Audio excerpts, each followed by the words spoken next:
Welcome back. Here's my friend. Greetings. So today's one of my favorite lectures when I go to teaching dynamics. Here's the first problem we're going to look at. And we're going to divert a little bit, have a little fun in this lecture. So suppose we're given a 200 kilogram roller coaster car and just enough speed to circle this loop. So here's a roller coaster card, somebody really excited riding in this thing, and they're going along like so, and they have just enough speed to get to the top as they follow through, and then they come down, and then it goes up like this, and eventually at point D it stops, and then it comes back around right to there. Okay? So let's imagine that. Now, and the other thing to note here is this is the radius of curvature here at point C. Now you notice it's 35 meters up from where they're going into this thing up to the top, but the radius is 25 meters. This isn't a perfect circle. That's why that is. So don't let that bother you. Okay. Now, when I go to do this lecture, I always ask people, how many of you have seen this ride? And usually, or gone on it, and usually there are a bunch of people that in the course of their travels and stuff, on summers when you can actually travel, they will see this. They've gone on it, they've seen it at an amusement park, and indeed, I've been on it. Used to do it all the time. So, little story from this regarding this. I grew up in, I grew up in New York and Chicago, basically. But while I was living in Chicago, we would go to Great America Amusement Park, and this was one of the rides that was there, and it was in the middle of all the water rides. So they had a log ride. They had one of these like Grand Canyon Rapids rides. The ones where, like the log ride, it says you may get wet. And on the Grand Canyon ride, it says, you will get wet. And in fact, I'm convinced they have cameras and control systems so that if you're coming in there and you are not soaked, before you end the ride, they will rotate you around and dump 100 gallons of water on you. So you come out, you're soaked. All right? So in the midst of these water rides, they had placed this ride. And it was pretty cool. So you started in a station, and using, I think, magnetic propulsion, they accelerated the train up to like 60 miles an hour, unbelievably fast, and then they just let it coast, and it would go around here and come up, stop, and then be back. The ride lasted like, I don't know, maybe 25 seconds. It was short. But the thing that got me about this ride was you'd go get on this ride and you're soaking wet. Your shoes when you're walking go scrunch, scrunch, scrunch, scrunch. You're just wet to the bone, and you came off of this ride and you're bone dry. It was really cool. So, you'd go ride on the, Grand Canyon ride, whatever, come get off this, be dry. Go back and ride the Grand Canyon ride. Come back to this thing, dry off. It was really neat. Now, back at the time, so I was at university at the time, at Purdue University, and in the summers, when I came back, I played on a softball team, actually with my church, and one of the people at the church was this really, really cool guy, and he was a civil engineer, and he worked for a company that actually made carnival rides, and amusement park rides. So they did some really, really neat stuff. And like I said, this guy was like super cool from my perspective. He had a 1960s Jaguar, try to draw a little picture of that. You've seen the kind of long hood, and looks kind of like this. I know I'm a lousy artist. You're going to get used to that. So it was a Jaguar convertible coupe, and in those clocks, that car was so old, they didn't have an electric clock. It was a mechanical clock. You had to wind it. And apparently it didn't keep good time. So This guy. I mean, he is so cool as an engineer, and he was fun. Played sports. He was, I guess you would call him like a man's man. He was just really a cool guy, which was really important because his parents apparently hated him. They named him Dudley. Anyway, he took that clock apart and rebuilt it, and it kept very good time. He could do anything. He was so cool. So anyway. One day, after being at this amusement park, I commented, I said, "Oh, I love this ride because you go on the water rides and you come on this one, you ride on this thing, and bam, you're bone dry." I said, "Oh, that is so cool they put it there." And he looked at me and he goes, "You realize they do that on purpose?" And I'm like, "Really? I figured ride doesn't take a lot of space. They just put it in there because they could jam it in. Real estate's precious." And he goes, no, they probably are thinking ahead and did that intentionally. They said, "You have no idea how much thought goes into what's happening at those places. Everything is really thought out." I go, "Oh, okay, well, tell me something more." So he did. So at Great America Amusement Park, he said they built this ride. So let's see if this looks familiar to any of you. So you have this bar, or this hinge, and there's this big bar coming out of here, and it goes to this thing that's like this. So here's this cage, and you walk up in here, and everybody stands against this cage, which is this big round thing. Okay? And so everybody comes in here, stands against the cage, and then what happens is that this thing spins like this.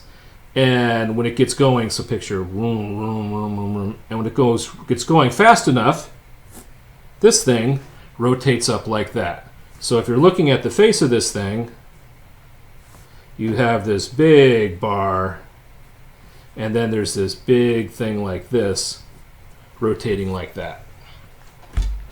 Dudley's company made this. Okay, I was like, "Yeah," and so he described it. I was like, "Yeah, I know that machine." And he said, "Well, let me tell you, we put a lot of thought into this thing." So he said, "Now, what do you think about that ride? How often do you think people would puke on it?"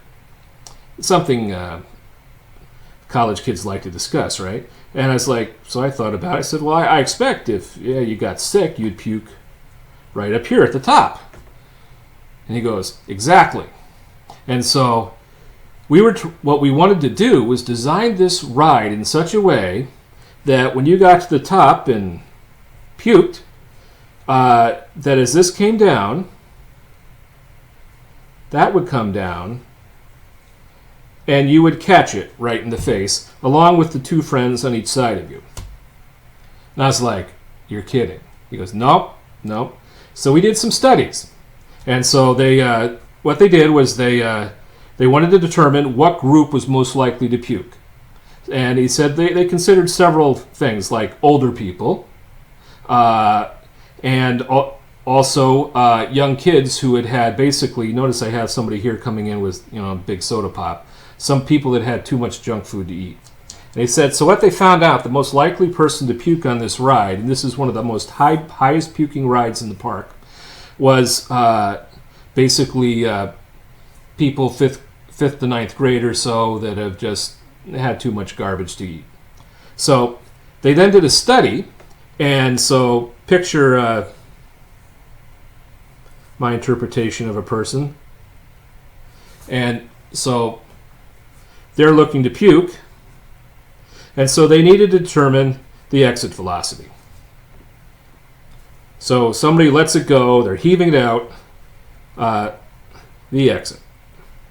So they actually got a medical school, or they said they went to the University of Illinois, I assume, which had a medical school, and worked with them, and they figured out, picture a sixth grader puking their guts out right here in the top, and so then they designed everything, speeds and all, so that person would catch it on the bottom. And I was a little incredulous. I go, "Seriously? This is what it does?" And he goes, "Sure, next time you're there, go check it out." I couldn't resist this. So, anyway, the church I went to was a Methodist church, And every summer there would be at Great America, they would have Methodist Day at Great America Park. So school buses would arrive at these at your basic church, and you could get in there really cheap to go to Great America. And so this was a big recruitment thing, so you'd bring friends and everything. And so our church always had one or more school buses that went off to this thing. So be it. So I had some of my friends. I was in college at this time. And how do I say this? At my church, and for those, no offense, but for those that aren't involved in a church, there's some things that culturally you should know. There's a thing we call PKs. That stands for Preacher's Kids. And there's basically two varieties. There are nice kids, and then there's jerks. Okay, so imagine if you're the preacher's kid, you're under this microscope all the time, and it's not unusual for these people to rebel. And I'm not trying to be judgmental here. It's just some are mature and handle it well, and some people it's very difficult on them. Okay, well, one of the pastor's kids was about 10 years old, so we're talking 5th grade. High candidate for this, and an absolute complete jerk. So he would go around to high school and college kids and say things that you just shouldn't say. Okay, he would point out anatomy and make very inappropriate comments.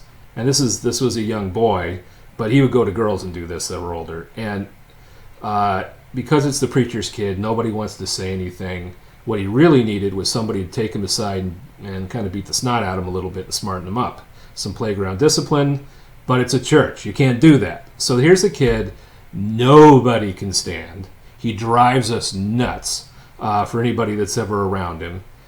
No respect. Just try to imagine. Just a complete little shit. Okay? So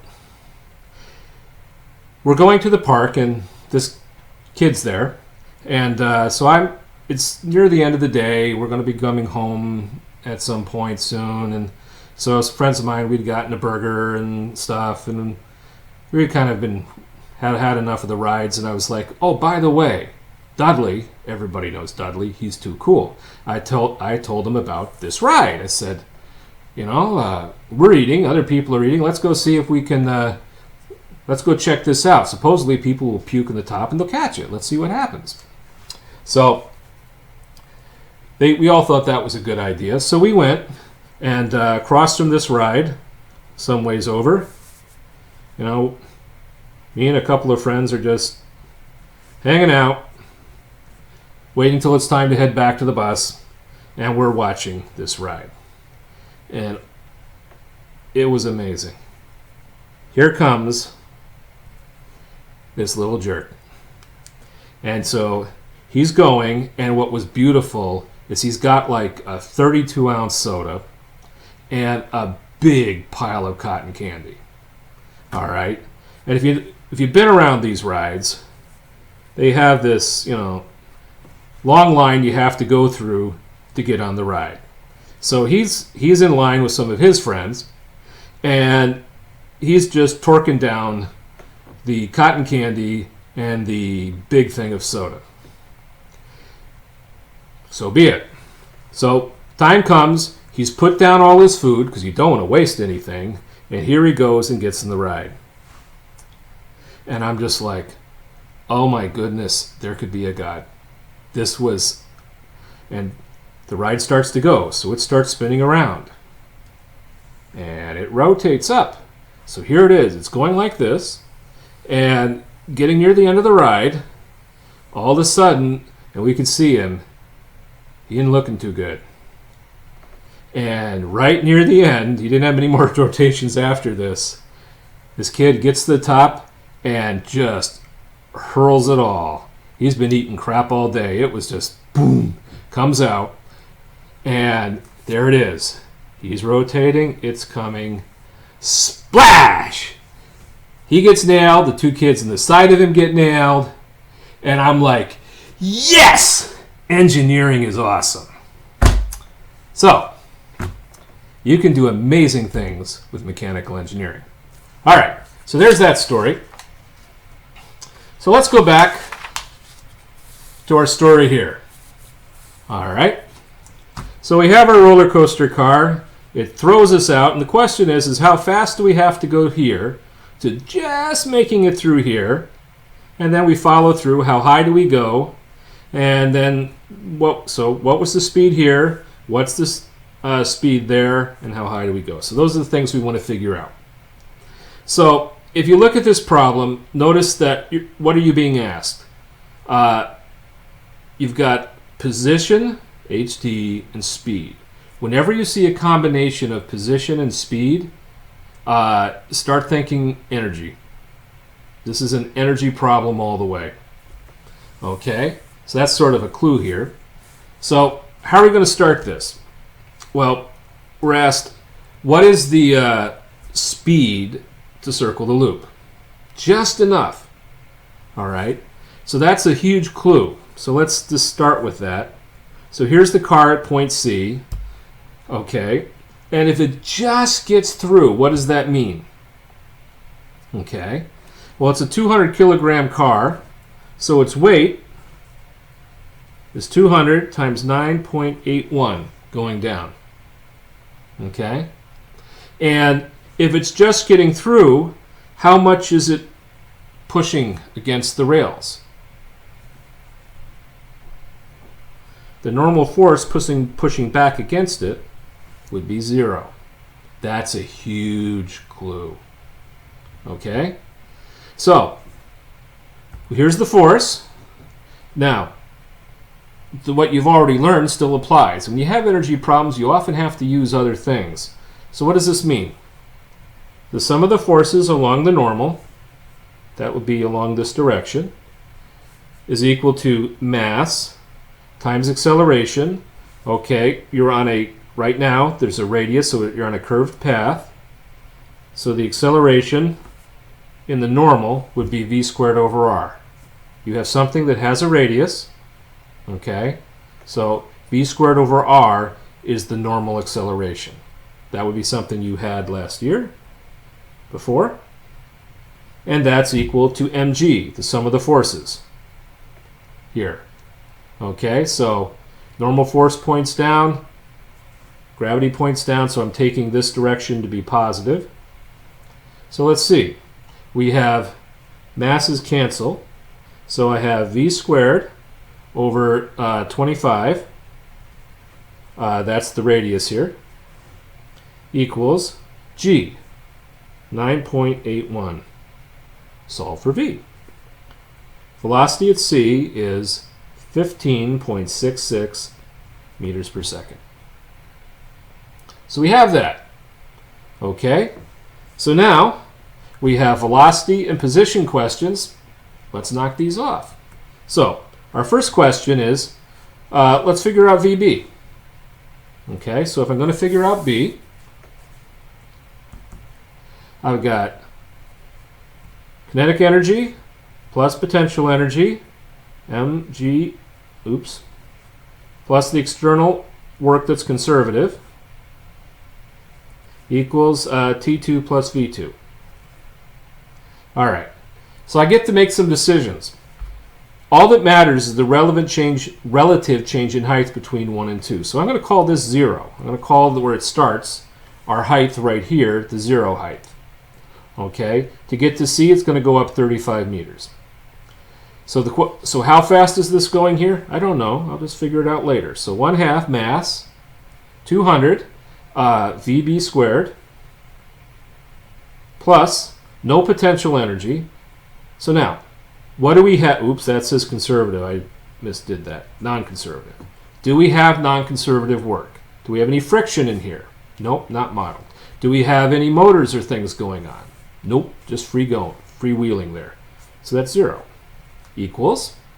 All right, so let's see. At the top, this is going to have some VC.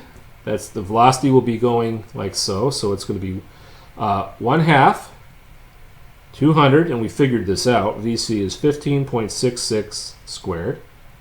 And we know how high it is. 200 times 9.81 times 35 meters. One unknown, solve.